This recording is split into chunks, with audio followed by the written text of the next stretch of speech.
요즘 우리 사는 세상이 너무 혼란스럽지 않아요? 그냥 가치관의 혼선을 일으키는 위기를 맞지 않고 있나 그런 생각을 해봅니다. 우리나라 질서가 제대로 잡혀 있는 것인지 제대로 가고 있는 것인지 도무지 혼란스러워서 국민들이 불안해하고 있는 그런 현상을 보게 됩니다. 보통 사람 다 알만한 이야기를 자꾸 숨기고 은폐하고 보여주지도 않고 들려주지도 않는 그런 현상을 보게 되고, 그러다 보니까 사회가 거짓으로 가득 차 있는 모습을 봐요.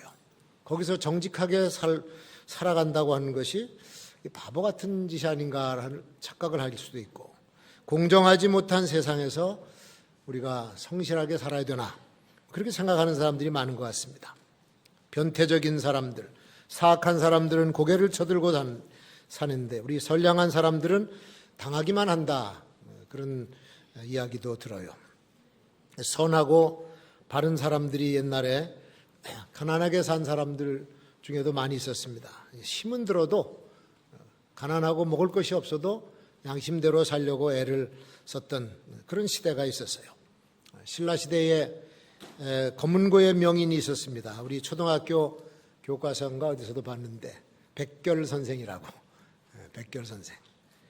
너무 가난해서 입을 것도 없어 누더기를 입고 비가 와도 지붕에서 물이 새갖고 방바닥으로 떨어지는데도 그릇 갖다 받쳐놓고 검은고를 탔던 그 사람.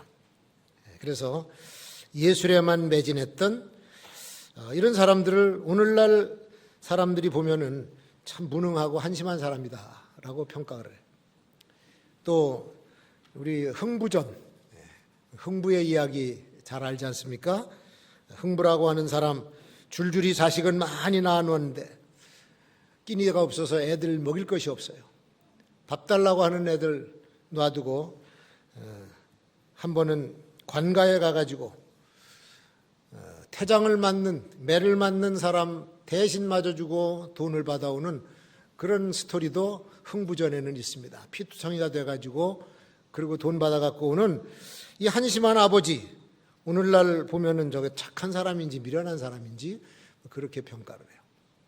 중국에도 장자라고 하는 사람이 있어요. 하루는 아주 남루한 베옷을 입고 다 해진 집신을 신고 위나라 왕 해왕을 배알하러 갔습니다. 왕이 학자가 왔다 그래서 딱 보니까 웬 거지가 하나가 들어와 있거든요. 그러니까 그 장자를 보면서 선생은 어찌 그렇게 피폐하오? 그렇게 이제 물으니까 측은한 듯이, 그러니까 장자가 뭐라고 얘기했냐면 선비로서 도덕적으로 행하지 않는 것이 피폐한 것이지 옷이 헤어지고 신발이 떨어졌다고 하는 것은 가난한 것뿐이고 피폐한 것은 아니올시다. 그리고 대답을 했어요. 세상을 어떻게 보느냐? 사람의 관점입니다.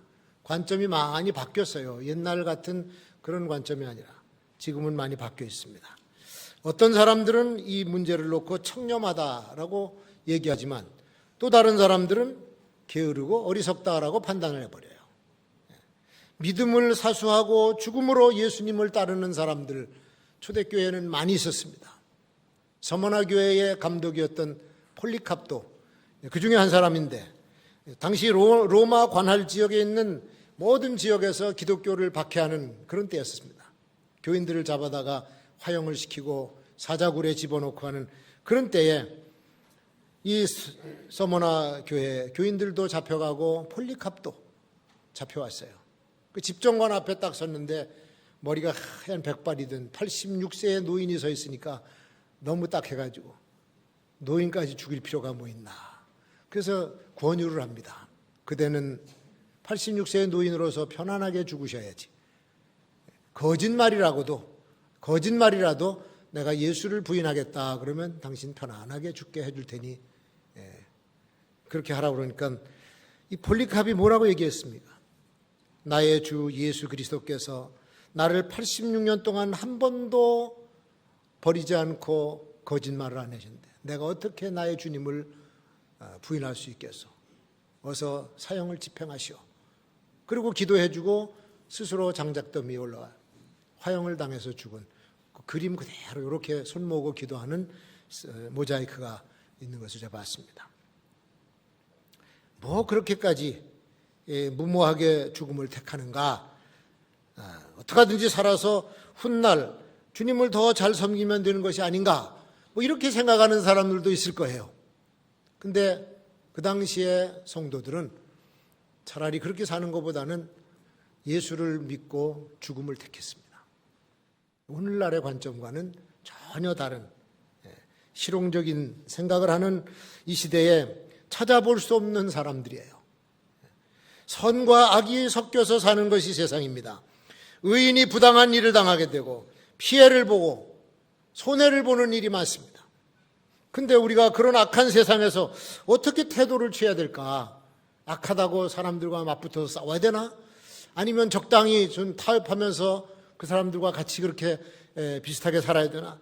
예수님도 뱀같이 지혜로우라 그랬는데 좀 꾀를 부리면서 세상 사람들을 이용해 가면서 좀 살면 안 될까? 만약에 그렇게 해도 된다면 어느 선까지 그렇게 살아야 되나? 상황윤리적인 문제예요. 그런데 오늘 시편에 말씀하시는 시편 기자의 고백은 뭐냐? 한마디예요. 한번 따라합시다. 악인의 형통을 부러워하지 말라.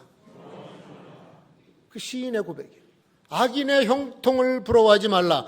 세상에서 악을 행하며 사는 사람들이 잘 풀리고 잘 사는 것을 보면 선량한 사람들은 시험에 들 수가 있어요. 그래서 여기 2절에 보면 73편 2절에 시인이 뭐라 그랬냐면 나는 거의 실족할 뻔하였도다. 악인들이 저렇게 잘 되는 걸 보고 거의 실족할 뻔했도다. 이렇게 말합니다. 저들은 그렇게 사람을 속이고 폭행을 하면서 이용하면서도 잘 사는데 나는 바보처럼 산 것이 아닌가? 시인이 그렇게 착각할 뻔했다 그런 얘기예요.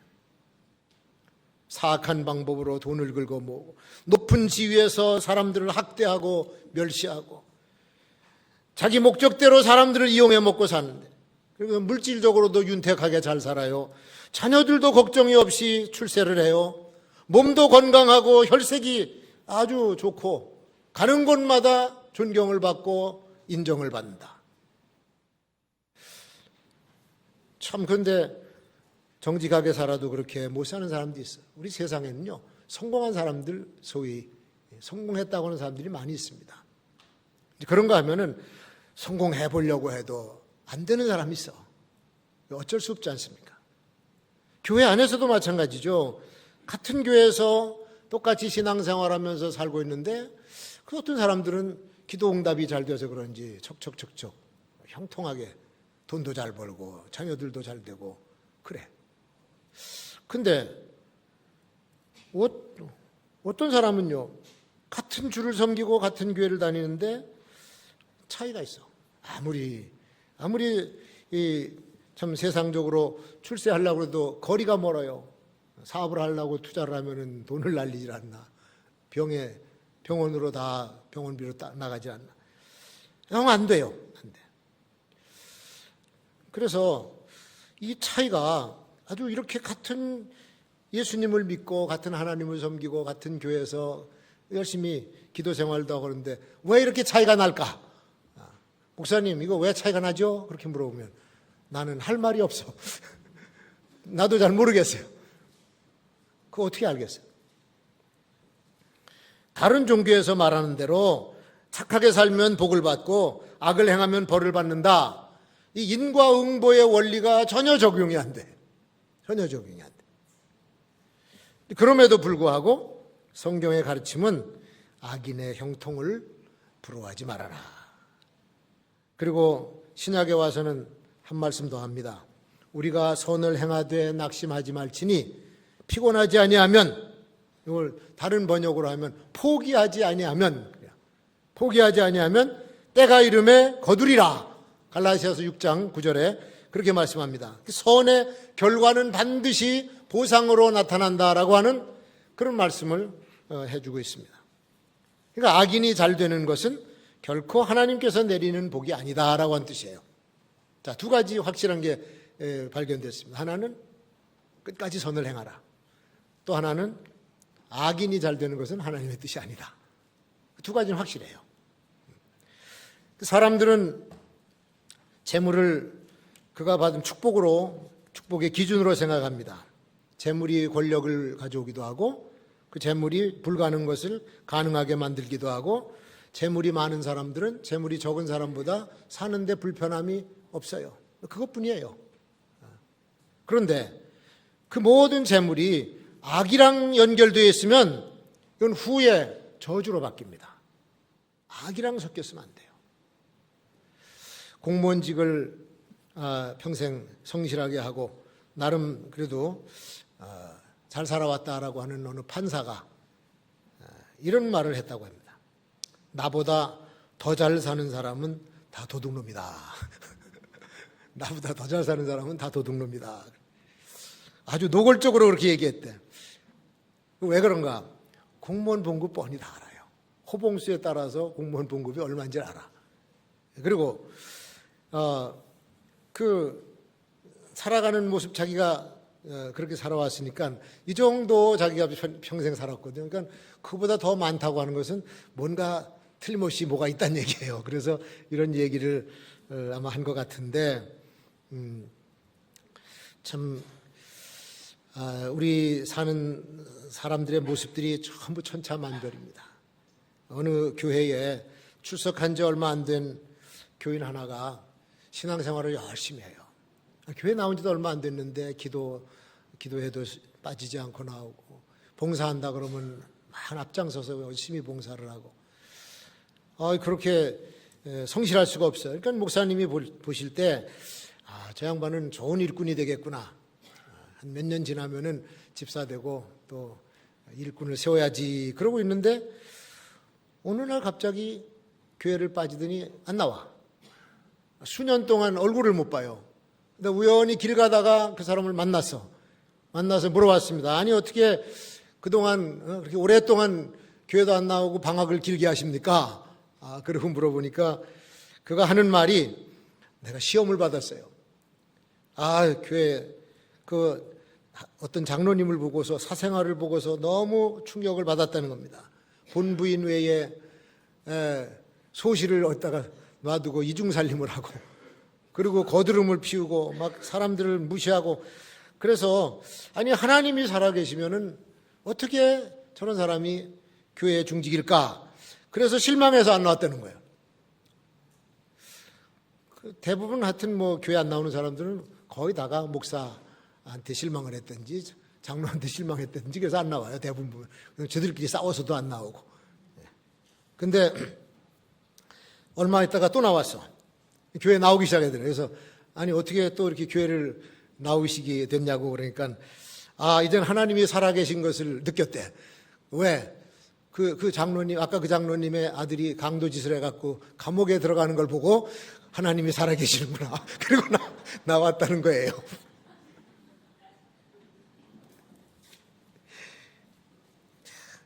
하나님은 확실히 계시는구나. 악인의 형통함을 부러워할 필요가 하나도 없다는 것이죠. 잘못 사는 사람들이 잘 되는 것은 부러움의 대상이 아니다. 심는 대로 거둔다는 것입니다. 그리고 두 번째는 우리가 세상에서 만나는 문제들 하나님이 내려주신 시험지야. 시험지. 우리가 세상에서요 이해하지 못할 일들을 너무 많이 만나요. 정상적으로는 이해가 안 돼. 말도 안 되는 문제들이 계속 일어나니까 머리가 복잡해집니다. 요즘에 뉴스를 달구고 있는 이야기들을 보면요. 어떻게 저런 사람들이 정상적인 사람들과 섞여서 버젓이 살고 있나. 그렇게 헷갈릴 때가 있어요. 7살 된 딸아이를 젖을 먹이지 않아서 굶겨 죽이는 이 참 악랄한 부모가 있어요. 또 지 남편을 죽이고 사진을 찍는 미친 여자도 있어요. 우리가 사진을 이 스마트폰 가지고 사진을 많이 찍어. 식당에 가면 재밌어요. 식당 가면 우선 음식이 나오면 뭐부터 찍어? 음식을 딱 찍어. 그리고 저들끼리 또 이렇게 해서 막 이러고 찍고 다 찍어. 그리고 이제 그걸 SNS에다가 올려요. 그러면 또 뭐 좋아요 이거 받으려고 이제 계속 올립니다. 문명이 발달됐습니다. 지식 정보 시대입니다. 지식이 쏟아져 내려옵니다. 대학교, 대학원 박사학위를 안 받아도 돼요. 단어 하나만 치면은 그냥 인터넷에 쫙 지식, 여러 가지 지식이 그냥 한꺼번에 쏟아져 들어와. 이런 시대에 우리가 살고 있어요. 근데 정신 이상자들은 더 많아. 정상적이지 않은 사람은 더 많아졌어요. 차라리 옛날 우리 공부 학교 잘 못 나가고 글씨도 잘 모르고 그러면서 애들 기르고 살았을 때 그때의 엄마 아빠들은, 어머니 아버지들은 그냥 애들한테 속아주기도 하고 넘어가기도 하고 그랬습니다. 뭐 수련장을 사달라고, 전과 사달라고 그러면 돈 주고, 그 몇 주 전에 샀는데 또 산다고 다 잊어버리고 그냥 속아가면서 주었어, 속아가면서. 그러니까 뭐라고 하면은 아이가 학교에서 다 그러라고 선생님이 가져오랬어요. 그러면 다 해결이 돼. 요즘엔요 부모들이 얼마나 똑똑해졌는지 선생님보다 더 똑똑해요. 그래갖고 아이를 잡습니다. 이제 하나하나 일일이 다 따지고 애가 숨을 못 쉬고. 아이는 그렇게 되면서 튀는 거죠. 그러니까 지식이 많은 사람이 문제의식이 더 많습니다. 아니까. 이 솔로몬, 전도서를 쓴 솔로몬의 얘기가 딱 맞아. 지식이 많으면 번민도 많아지는 거야. 모르면은 그냥 넘어가는데 아니까 다 따지고 들어가는 거예요. 그러니까 문제의식이 더 많아집니다. 그러니까 세상에서 발생하는 많은 문제들을 그거를 놓고서 너무 놀라고 너무 과민 반응을 보일 필요가 없다는 얘기죠. 우리가 문제를 계속 문제로만 보면 그 문제는 점점 커지게 되어 있습니다. 근데 그걸 문제로 보지 않고 흔히 있는 그냥 우리 생활의 재료, 삶의 현상, 그냥 이렇게 받아들이고 보면 그냥 이것이 오히려 우리 삶의 다이나믹이 되는 거예요. 문제 없이 지나가는 것보다는 크고 작은 문제들 속으로 가는 것이 삶을 더 흥미롭게 만든다. 이 문제투성이의 세상에서 힘든 일을 만나는 것이 하나님께서 내게 주신 시험 문제일 수가 있다, 그런 얘기예요. 어떤 경우에는 하나님께서 축복을 주시고도 그 안에다가 숙제를 내줘, 숙제. 테스트를 하세요, 그 안에서. 그게 아브라함 사건입니다. 아브라함의 집안에 아들 주겠다 그러는데 아들이 어떻게 나요? 사례는 99세고 아브라함은 100세가 다 됐는데 모든 게 다 생산 능력이 끊어졌어. 그러니까 아들을 낳을 수 없으니까 첩을, 여종이죠. 첩을 통해서 아들을 낳는데 이게 서자야, 이스마엘. 이 서자 때문에 집안에 분란이 일어나고 싸움이 일어나고 그러고는 내쫓고 나중에 그 이삭이 이제 100세에 얻은 아들이 자라서 10년 이상 키웠는데 얼마나 사랑스럽겠어요. 하나님의 축복이죠. 그리고 기적이고. 근데 하나님께서 어느 날 시험 문제를 가지고 오신 거예요. 아브라함아, 너 그 이삭 걔 번제로 잡아서 모리아 산에 가서 제물로 드려라. 이제 그때부터 헷갈리기 시작한 겁니다. 아니 이게 무슨 소리냐? 이게 하나님이 이 아이를 통해서 큰 민족을 이루어 주시려고 하는데 얘를 죽여서 번제로 드리라니 이게 문제거리죠. 문제. 이 말씀을 따라야 되나? 아니면 가서 따져야 되나? 아브라함은 그 문제를 시험거리로 보지 않고 하나님의 시험 문제로 봤습니다. 그리고 순종을 해요. 그리고는 모리아 산에 가서 아이를 죽여서 번제로 드리려고 그럴 때 하나님께서 합격 점수를 주셔. 그때 A++를 주셨어요. 그래가지고 그 다음에 뭐라고 말씀하시냐면 아브라함아, 이 상을 주시는 거야. 내가 이제야 내가 하나님 경외하는 줄을 아노라. 그리고 22장 17절에서 축복을 주시는데 내가 네게 큰 복을 주고 내 씨로 크게 성하여 하늘의 별과 같고 바다의 모래 같게 하리니 내 씨가 대적의 문을 얻으리라. 할렐루야. 거기서 드디어 확정을 줘. 합격점을 주셨어요. 문제는요 풀리게 되어 있습니다. 세상에 풀리지 않는 문제는 없고 풀지 못할 문제가 없습니다. 국가적으로 지금 엄청나게 복잡한 문제가 생겼습니다. 국내에 매일 이 엄청난 그 파업이 생겨 사람들이 아주 개미떼처럼 모여서 소리를 지르고 파업을 하고 있습니다. 또 정치는 합의가 이루어지지 않아서 국회도 정상화되지 않고 있어요. 그 다음엔 일본이 최근에 반도체 문제를 가지고 우리 경제에 비수를 꽂았습니다. 세계 1위로 가던 조선업이 한꺼번에 망했습니다. 자동차 산업도 쫄딱 망했고 원자력 망했습니다.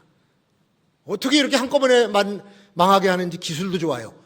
그들이 이제 하나 반도체 붙잡고 있는데 그거를 일본에서 부품을 수입을 하지 않으면 반도체를 만들 수가 없어요, 우리가. 이게 우리나라의 근간 사업인데. 그거 뭐 우리가 이제 개발해서 만들면 되지. 개발할 줄 알았으면 벌써 했죠. 이런 상황들이 벌어지고 풀려나갈 수 없는 아주 힘든 문제들이 계속해서 터져 나오는데 진짜 문제 덩어리입니다. 문제가 문제예요. 그래서 그리스도의 교회는 이거를 끌어놓고 이제 하나님 앞에서 문제를 풀어야 돼요. 기도의 책상에 올려놓고 하나님께 지혜를 얻어가지고 풀어야 될 줄로 믿습니다. 남북 간의 관계도 이게 미국 대통령이 와서 쇼를 하고 가는 건지 아니면 비핵화, 평화적 경제협력의 전조인지 조금 더 지켜봐야 되겠죠. 풀릴 수도 있고 안 풀릴 수도 있어요. 아주 고차원적인 미적분을 우리가 풀어내야 됩니다. 국가적인 문제, 우리 사회가 안고 있는 문제, 교회의 문제, 가정의 문제, 개인의 문제까지 하나님께 기도하면서 지혜를 얻어서 이거를 풀어내라고 주신 하나님의 시험지예요, 시험지. 오늘 우리 성도님들이 당한 크고 작은 문제들도 기도의 테이블에 올려놓고 하나님의 응답으로 이걸 풀어나가서 모든 문제들이 풀려나가시기를 주의 이름으로 축원합니다. 마지막 세 번째로는 이 시험은요, 성소에 들어갈 때 명백한 해답이 나와. 성소에 들어갈 때야 내가 알았도다. 17절에 그렇게 말씀을 하고 있어요. 성소에 들어간다고 하는 게 무슨 의미냐? 이거는 인간이 가지고 있는 세상적인 안목을 가지고는 그 문제 속에 있는 하나님의 뜻을 깨달을 수가 없다고 하는 얘기입니다. 안 돼요. 깨달을 수가 없어요. 하나님 앞에 나와서 영적인 안목을 띄워가지고 그 사건을 볼 때 이 말도 안 되는 문제들이 왜 내게 닥쳤는가를 깨닫게 되는 거예요. 그게 성소에 들어갈 때 예배자는 언제나 성소로 올라가서 하나님의 뜻을 구합니다.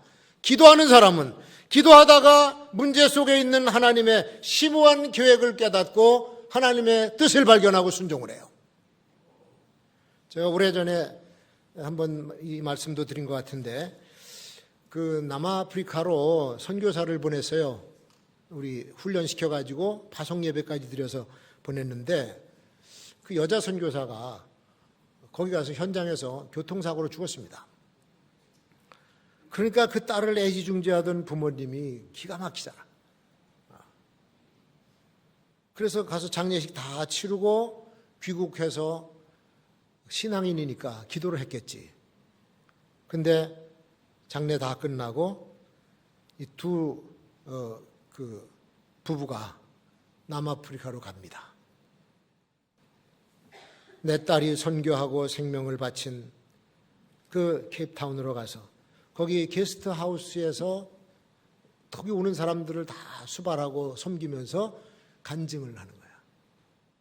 그때 우리 교회 누가 가셨는지 모르겠어요. 그 간증을 들었는지 모르겠지만 하여튼 가서 우리 그룹이 가서 들었습니다. 큰 감명을 받았죠. 또 하나 얘기는 어느 여름 방학 때 몽골에서 발생한 사건입니다. 아이들 데리고 청년들을 데리고 단기 선교를 갔는데 거기 이제 부목사님이 따라갔어요. 따라가서 그 아이들 활동을 하게 하고 전기가 이상하다 그러고서 지붕 꼭대기에 올라가서 작업을 하다가 전기에 감전돼서 거기서 즉사했습니다. 어느 감리교회 목사님의 외아들이에요. 그리고 이제 신학 공부하고 목사가 돼서 앞으로 목회를 해야 되는데 기가 막힌 일을 당했어요, 아버지가. 그래서 그 목사님이, 아버지 목사님이 기도하다가 아들은 하나님께서 불러가셨으니 내 아들이 생명 들여서 일하던 그 몽골에다가 교회를 하나 줘야지. 교회를 하나 줘서 헌당을 했습니다. 이런 일들이 일어났어요. 하나하나 얘기 꺼내면 엄청나게 많습니다. 인도에서 죽은 여선교사 얘기도 있고 엄청나게 많아요. 근데 보세요.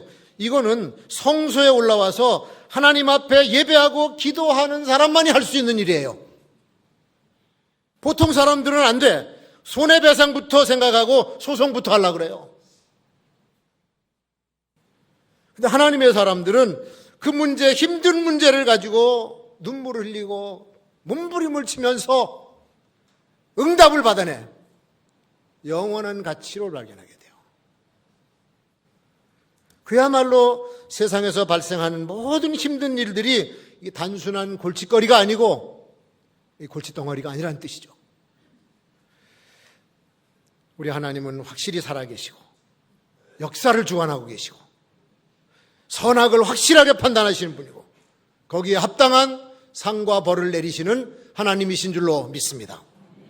그래서 지금은 좀 선악이 뒤바뀌고 막 엉망이 되고 질서가 다 깨진 것처럼 혼란스러운 세상을 살아가는 것 같지만 시간이 조금만 지나면 모든 것이 하나님 보좌 앞에서 명명백백하게 평가가 돼요. 그때까지 기다리는 거예요. 의인과 악인은 나뉘어지게 되어 있습니다. 세상에서도 어느 정도는 구분이 됩니다. 시편 기자가 37편 25절에서 이렇게 말합니다. 내가 어려서부터 늙기까지 의인이 버림을 당하거나 그 자손이 걸식함을 보지 못하였도다. 하나님은 공의의 하나님이시고 하나님은 심판의 하나님이시고 악인은 반드시 망하고 의인은 반드시 상을 받고 할렐루야. 악인이 살아있는 동안에도 고통이 함께합니다. 악인이 돈을 많이 벌었어요. 부러워하지 마세요. 화목이 없을 겁니다. 악인이 건강하다고 부러워하지 마세요. 심령의 평안이 없을 거예요. 악인이 높은 지위에 있다고 부러워하지 마세요. 그가 추락할 때에는 처참하게 떨어집니다. 남이 당하지 못하는 불행, 태어날 때부터 끌어안고 사는 사람도 있습니다. 지난주에 소개했던 요한복음 9장의 날 때부터 장님된 사람, 근대사에도 그런 사람이 하나 있었어요. 페니 크로스비라고 하는 여자. 우리 지금 찬송가 뒤지면은 그 사람 이름이 계속 나옵니다. 예수로 나의 구주 삼고 성령과 피로. 찬송가, 복음성가를 8천여 곡이나 쓴 사람이에요. 재능이 있고 뛰어난 명석한 여인이었는데 어떤 기자가 하루는 찾아와서 그런 얘기를 합니다. 하나님께서 당신에게 그렇게 놀라운 재능을 주시고 훌륭한 은사를 주셨는데 왜 눈을 멀게 하셔서 이 아름다운 세상을 보지 못하게 하셨나요? 참 안타깝습니다. 그러니까 이 여자 하는 얘기가 아니요. 저는 다시 태어나도 장님으로 태어나고 싶어요. 아니 왜요? 내가 천국에 들어가서 처음 눈을 들어서 뵙는 분이 예수 그리스도일 텐데 세상에 더럽고 추한 꼴을 안 보고 눈 열어서 처음 보는 분이 주님인데 그거면 됐지 뭘 더 이상 바라겠냐. 이렇게 대답을 해요.